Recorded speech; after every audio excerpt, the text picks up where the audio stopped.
Welcome to the workshop. I hope we all had a good sale.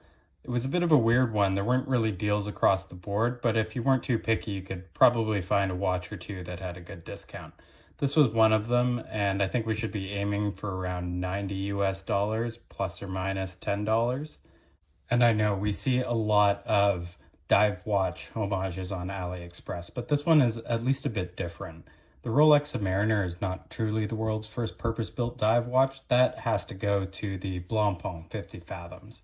And this watch, the Bathyscaphe, was released, or the watch that inspired this one, was released as a response to the Submariner to make a dive watch that was more wearable. We do have a new brand here too, and Suzaku, I get where they're going with that, but it's different enough. I like it.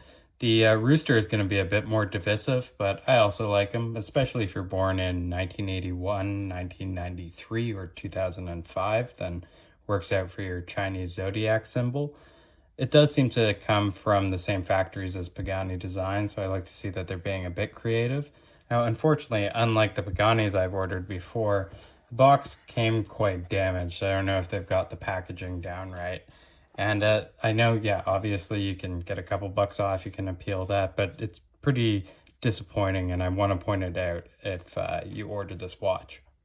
The last literal gaping hole I have to point out is this date window, and it does share this 430 position with the original, but at least that one is color matched in black. This is our good old NH35, and I do understand that it's more expensive to source black date wheel NH35s. But if this watch stays at around $90, okay, I understand. But if it starts creeping up like so many AliExpress watches do, then I think we really do need to see a match date wheel.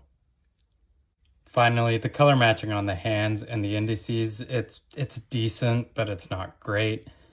You'll also notice that the indices are a little bit small. The originals on the Blancpain, they're very distinctive and sort of how highly polished they are.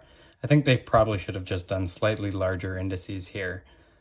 I am liking the squared off syringe shape to the hands, as well as the little touch of red on the second hand. I think it goes well overall with this charcoal but very subtle sunburst dial.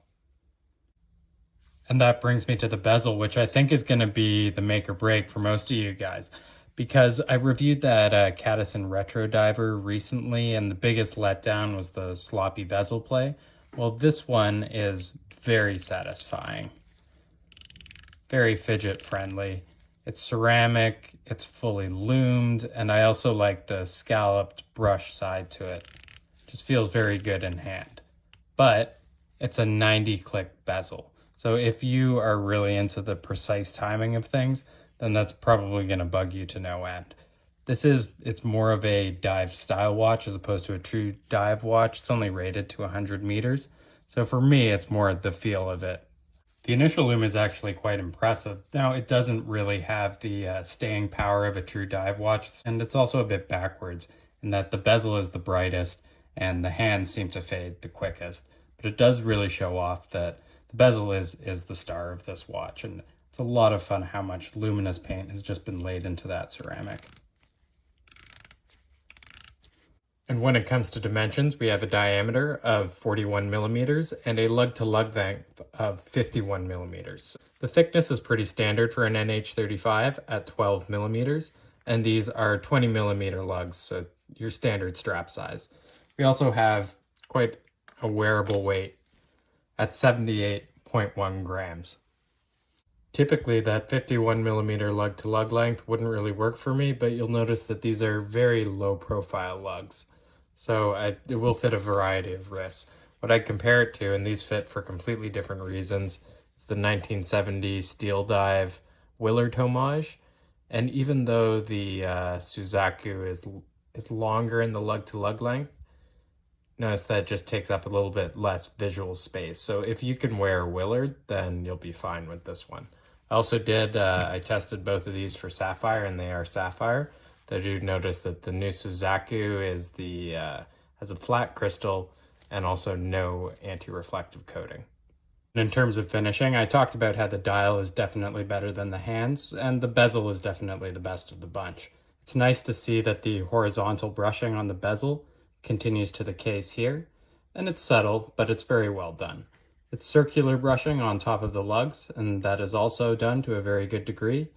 I do think that the bevel here could have been a bit sharper, but it's nice to see that there is vertical brushing between the lugs too, because this is often an area that Aliexpress watches will ignore, but this is on a strap, so you're going to see that. The crown is brushed to a similar level as the bezel, and you can see that it is engraved with our little friend the rooster here.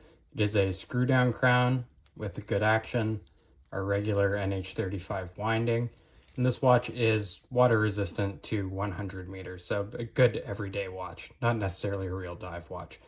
That slightly unusual ratchet system for the case back is also shared by the original. I think you could probably get it off with a friction ball, but it is going to make modding slightly more difficult. And when we look at that, the dial is definitely between 31 millimeters and 33 millimeters. So that's going to be larger than your 28.5 modding standard. The strap is likewise an homage to the Swiss sailcloth original. It's a hybrid of this nylon fabric on top with a leather backing. The leather is signed and it does feel nice and soft. I'm just not sure how this material is going to soften up and hold up over time. It tapers down from 20 millimeters at the lugs to 18 millimeters at the buckle, and it's nice to see that the buckle is both signed and brushed to match the finish of the case. It's also nice to see there's a couple features like these soft details here and the reliefs corners. The first watch from a quote-unquote new brand, I think that on its own is pretty interesting. I don't have anything against homages, I just don't really think that they should command top dollar. They pumped the price of this up to 195 Canadian, like just below 150 USD after the sale. I don't think it's worth that. But below 100, it's nice and cool to get something a little bit different. I still think that the best part of this is this very solid and positive feeling bezel. As long as you can get past those 90 clicks, this is a lot of fun. But until next time, thanks for watching. This is Watch the West.